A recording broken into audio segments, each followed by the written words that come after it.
Good morning, Good Shepherd. Thank you so much for welcoming us into your services today and last night and this evening. It's always a joy to be able to share some of our work, not only from a second-hand, but from a first-hand perspective. So thank you. And I would be remiss if I didn't start by thanking you for all of the support that you've shown to Lutheran Social Services over many, many, many years. We really couldn't do Lutheran social ministry in the state without your support. So thank you for that. So this is kind of a big year for Lutheran Social Services. We're turning 100. I actually turn 100 on February 24th, which happens to be a Sunday. So we thought, what better thing to do than to invite congregations from around the state to join us in a good old-fashioned Lutheran potluck. So we are just opening the door to congregations that might be interested in gathering to eat and fellowship together on February 24th to help us celebrate turning 100. And we'll have some videos and stuff that we can share with you too, and we'll have staff who can come and hang out. And even if February 24th doesn't work, another day. But it's been really, really fun, I have to say, to look back. I'm so grateful for people over the years who have saved some photos, some news clippings, the newsletters, the messengers that we have. If you ever worry about feeling alone, like you are doing this work and no one else is doing it, you just need to look back in the archives. And there have been generations of people before us who have been social ministry warriors on the prairie, I have to say. It's a pretty cool legacy of faith in North Dakota. And so we're really excited just to start sharing some of those pictures and some of those stories of the people who have come before us, but then also spending just as much time looking ahead at what the next 100 years of social ministry for the Lutheran Church might bring in our state. And we're really excited to talk to you about that. In fact, just a few of the things that we've been able to do in the last year and that we're excited to do coming up. We're expanding the Healthy Families program, which many of you probably know about. It's had a presence here in the Bismarck area for over 15 years. We get to expand that to Dickinson, to Watford City, and to a couple of more rural counties in the northeast corner of the state, starting here in a couple of months. And that will have a big impact on young families who really want to be the best parents that they can possibly be. Over the last 10 years, we've built or we manage over 1,000 apartments around the state, and so we have a chance to touch families' lives, kind of where they live. Every day, that landlord has a front row seat to people's lives, and we take that seriously and try to help people be successful where they are. We were able this last year to partner up in Williston in Williams County. We have a new foster care home called Haven House, which has been a really cool partnership to try to help provide emergency foster placement for kids in Williston. Our Senior Companions program is ever growing. Last year, more than 82,000 hours of companionship provided by volunteers to older adults all over the state. Abound Counseling has more telehealth site. Luther Hall has been seeing teenagers who are struggling with mental health issues. We had a chance to partner with the State Department of Corrections and Human Services in the Free Through Recovery program this last year.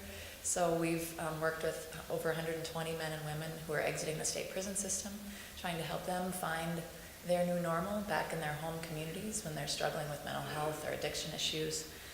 Child Care Aware, of course, helps child care centers around the state. The list is kind of long, and I will stop there, but we get super excited about having the chance to do social ministry in the state. And there's actually an insert in your bulletin. You're welcome to take it with you if you want. We provided this at the Western Synod Assembly this summer, and so this highlights some of the things that are happening in Western North Dakota in particular. So it's more than just the Bismarck area, but if you're interested, there's even more detail in there. So I want to talk just for a moment about, Pastor Craig held up this book already, Green Card Youth Voices. This is a project that came to North Dakota a couple of years ago. It's actually led by a nonprofit organization out of the Twin Cities, and their whole purpose is to help people tell their own stories and their own voices. And so this project involved 31 high school students, who at that time were high school students. Aziza and I were looking at the book as we were waiting for the service to start, and she said, geez, almost half those people in this book have graduated already. So when they wrote the book, everybody was a student at Fargo South. 31 kids who either came to the country as refugees with their families or as immigrants. And it was a project to allow them to tell their story from their perspective.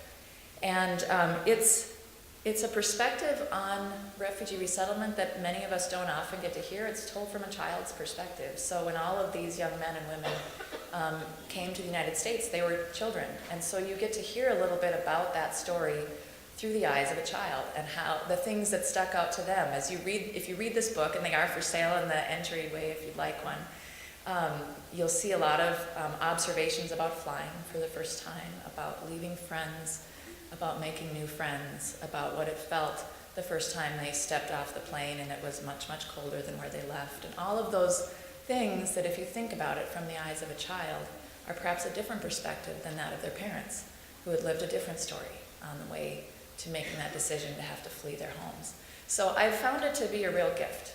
And I have the privilege of knowing many of the students who are authors, now published authors in this book. And so I'm really pleased that today you will have a chance to get to meet one of those student authors as well.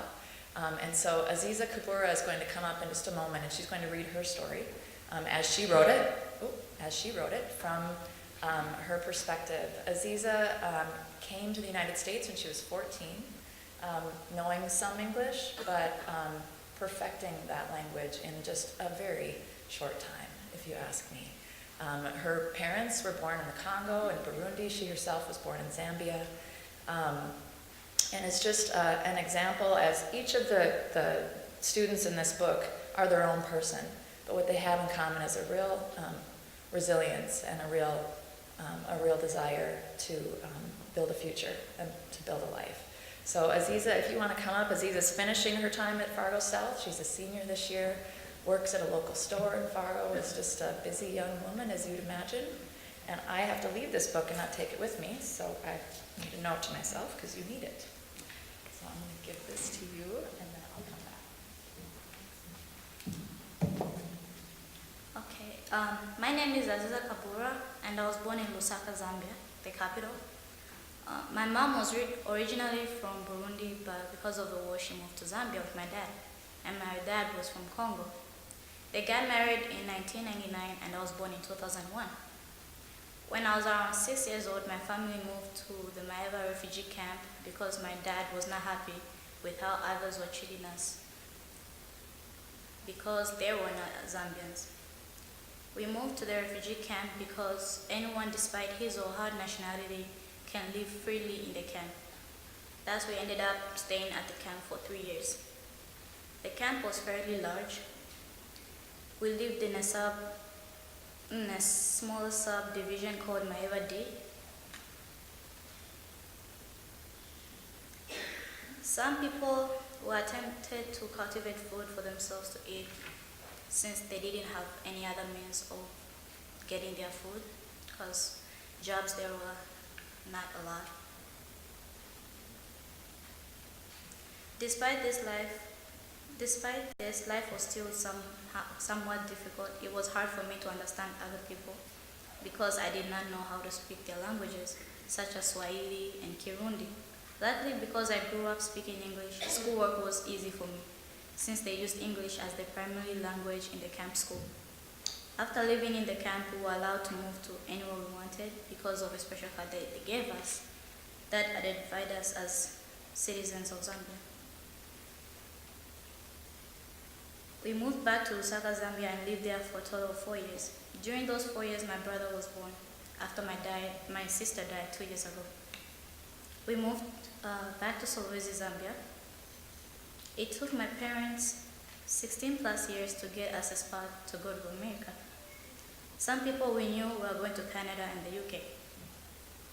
The immigration told us the day that we were going and that we would go to Lusaka and then to the airport. We stayed in a hotel for a week so we could do our medical checks. At first, being on an airplane was scary because I had never been in an airplane before. I started crying. I thought I would die. It took us 2 hours to reach South Africa from Zambia.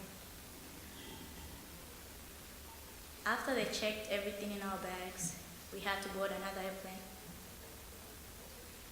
After that, we went to a huge airplane. It was amazing, but I didn't like the food.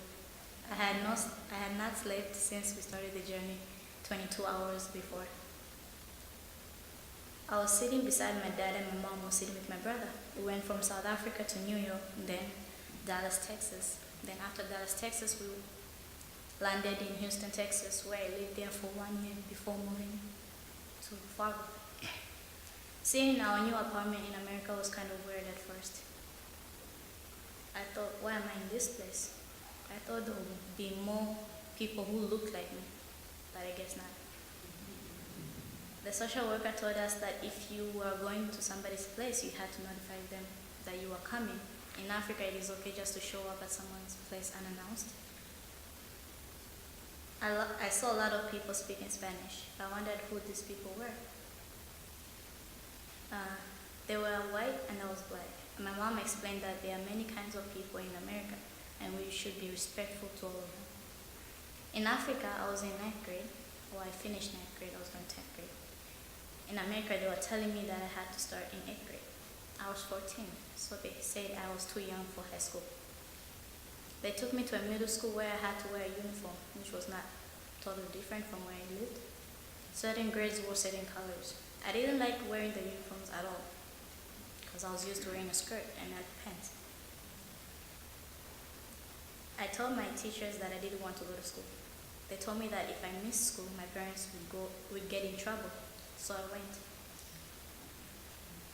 The way the teachers taught was confusing and I didn't like moving from class to class. In Africa, the teachers moved from class to class instead of the students.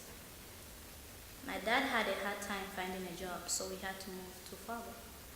My dad didn't speak English and they only wanted to hire English speakers. I wanted to stay there in Houston with my uncle, but my parents did not let me. At first, I was upset. It was the same feeling I had when I moved from Africa to Texas. We moved to Fargo. After 2 weeks, I went to take a test to get into school. I studied at the middle school called Carbonison. They put me in upper level classes. I met some friends and started to get used to life in Fargo. I went to summer school and I met a lot of people. I made friends and it was fun. After summer school, I started high school. I realized I had to be serious. I started watching videos about high school on YouTube and not try to embarrass myself at school. When I started at Fargo South High, I was amazed by how huge it was. I thought I would get lost. Luckily, I found my friends from summer school and they helped me find my classes. My favorite subjects are math, English, and science. After school, I play soccer and tennis with my friends.